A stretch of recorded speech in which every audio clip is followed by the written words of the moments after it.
Well, we're back to the Russian bot excuse, guys. This stuff never fails to make my day. Unbelievable.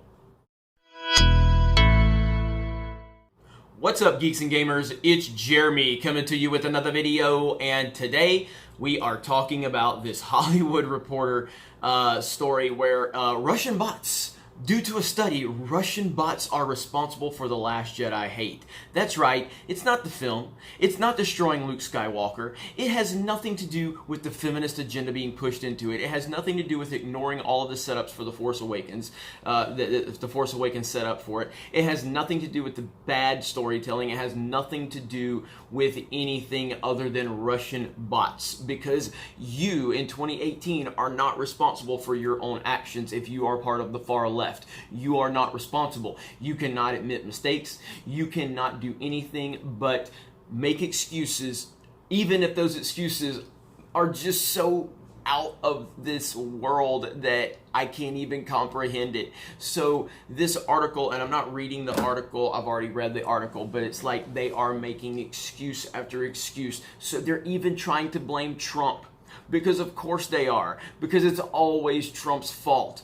Again, it has nothing to do with the fact that you took something that has been culturally irrelevant at the top of the cultural relevance for 40 years now. Something that has impacted every single generation, every age, genders, races, religions, social class. It doesn't matter. Star Wars has mattered to every single person in some way, shape, or form in the respect of every single background.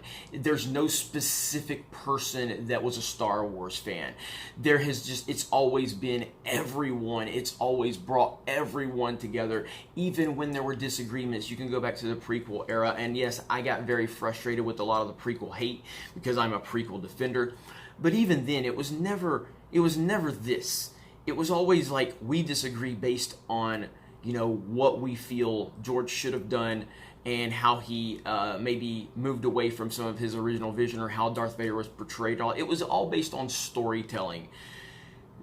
Star Wars now is a political soapbox, and that is what Disney is using it for, and it's right out of the SJW playbook. It's take something that has been loved, take something that has been successful for X amount of years, and push our agenda into it so we can start changing the culture. That's what they think they're going to do. They're going to change the culture by using Star Wars as a political soapbox. And when that decision backfires on them, when they make the active decision to take something that has mattered to so many for so long and completely shift the focus into making it all about your personal agenda, then when the fans revolt, it's Russia's fault. It's Trump's fault.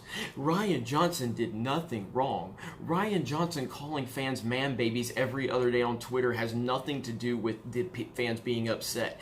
The Lucasfilm attack on the fans have nothing to do with them being upset. It was all orchestrated by Russian bots. This is the reality we're living in, people. This is the lunatic world we are living in right now. This article, this study, this whatever you want to call it, is nothing more than a favor to everyone like me that has been speaking out. They are doing nothing but confirming everything that we have been saying. This article is a blessing. This article is beautiful. It's beautiful because the stupidity involved in the article is only giving people like me, people like you, credibility. Please continue to do stupid stuff like this, Hollywood Reporter. Please continue.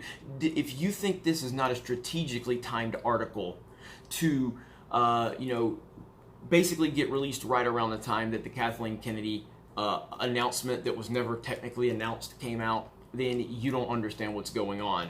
This is all strategic on their part because they are trying to control the narrative because they know that they have screwed up, but they will never admit they're wrong.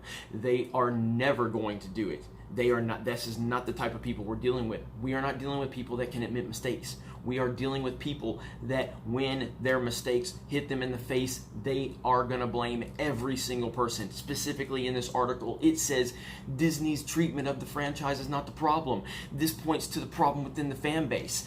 They have no integrity whatsoever.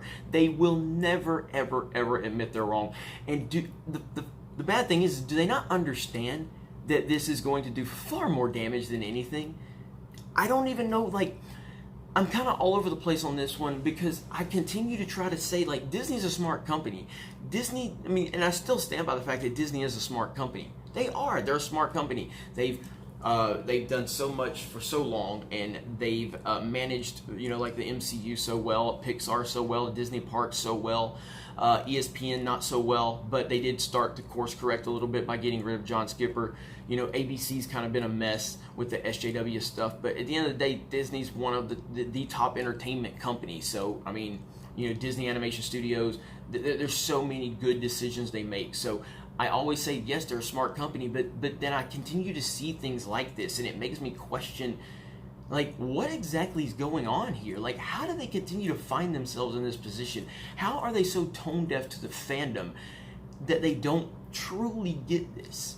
Are they so caught up in projecting that they just don't see the nonsense that they're spewing, and how so many logical thinking people out here are looking at it going, what the hell are you talking about? What are you talking about? But I don't know. I really don't know. I'm blown away by it. But again, I love that this article came out because it does nothing but help us. And that's the way you got to look at it. Stop getting mad. Stop getting angry. The only people we can rely on to understand what's going on are common sense people.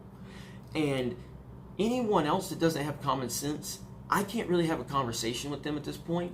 When a common sense person that maybe isn't as up to speed on this as they normally would be, maybe they're just a casual Star Wars fan or whatever, when a common sense person reads this article or at least hears this headline, they're gonna be like, what the hell is wrong with these people? Like, do they really believe this nonsense? And that common sense person will eventually find us, find Geeks and Gamers, find a Phantom Menace and things like that, and they're going to look at it and go, wow, these guys are logical. These guys are, they have different opinions from time to time. You guys know I've liked The Force Awakens. I've defended The Force Awakens. A lot of you don't like that, but that's fine. I like The Force Awakens. There's nothing I can say that's going to change that. I can't retroactively go back in time and change my opinion. I can say that The Last Jedi has severely affected my opinion of The Force Awakens, but that's looking at it 2 years later, and after Rian Johnson put his little bitty man-baby hands all over it. But going back, I thoroughly enjoyed The Force Awakens. Rogue One was fine. I supported Battlefront 2015 and 2017 because I enjoyed them from an online shooter perspective. So you're not dealing with someone that is just ready to hate on Star Wars at every time something's released. I've been very happy with a lot of the things Disney has done, but once The Last Jedi came out and once Lucasfilm employees started responding to the fans the way they did, it really started opening my eyes to some things I was missing retroactively. So it's hard for me to even watch The Force Awakens now. The bottom line here is they took something that has mattered to so many, not just white people, not just males. Star Wars has mattered to every type of person for a long time.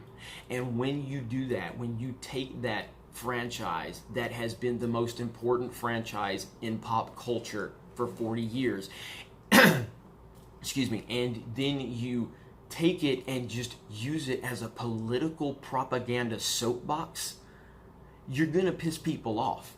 And now that those people are pissed off, instead of dialing it back and going, you know what, we probably effed up a little bit here, we're gonna dial this back and we're gonna get back to the things that you guys love. No, they want to blame the fans, and instead of doing it themselves now instead of like Disney just releasing a statement saying it, which they would never do, they're using their media outlets to push forward this excuse narrative. And again, it does nothing but help everything we're doing. So continue to do it, Disney. Continue to push this crap out, Hollywood Reporter. It's fine. It really is. I honestly, when I read this article, I was just smiling ear to ear because I'm like, you're doing nothing but confirming everything we've said. You're doing nothing but confirming everything we're saying. You guys simply can't admit that you made a bad movie and move on, and that's my biggest problem with this entire situation. The Last Jedi happened, and it sucked, and I can live with that. What I can't live with is when you are in denial, and instead of owning your mistakes or your missteps, you want to blame every single person that's not affiliated with the process of making the film. That is ridiculous, and that is my biggest problem. So continue doing it. You guys have a great day, and we will talk to you later.